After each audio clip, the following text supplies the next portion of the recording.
Yeah, and we're also looking at protests around the nation. They were not just limited to Washington, D.C. Citizens packed into state capitals protesting the results of the 2020 presidential election. Here's Texas. Supporters of President Trump gathering outside the state capitol in Austin.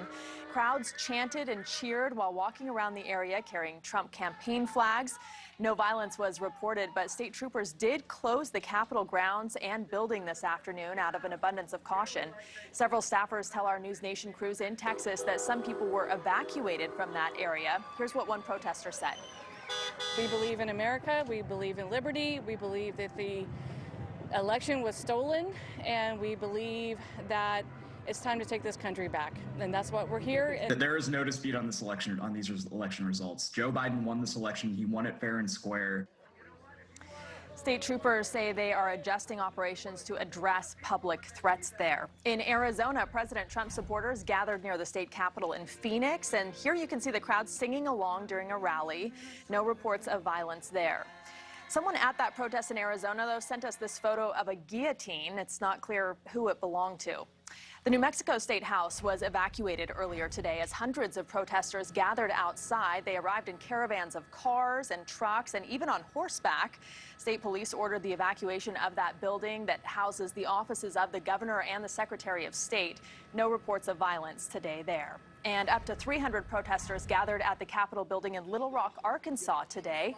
The crowd listened to a speech from President Trump in Washington, and then demonstrators made accusations of fraud in the 2020 presidential election when they spoke.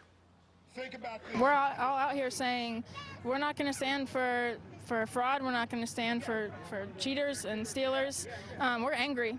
We're super angry. We want to see justice. This is not just about Trump. It's about our republic as it stands. We're on the verge of losing it if we don't keep fighting. Of course, no basis in evidence for that. Our News Nation affiliate in the area didn't see any counter-protesters, but said there was a large police presence at the event. In Topeka, supporters of President Trump gathered at the Kansas State House. They had obtained a permit allowing them to be inside and outside the State House.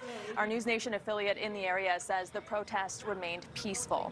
In Los Angeles, at least 2 people were arrested near LAPD headquarters amid a clash between protesters and police downtown LA.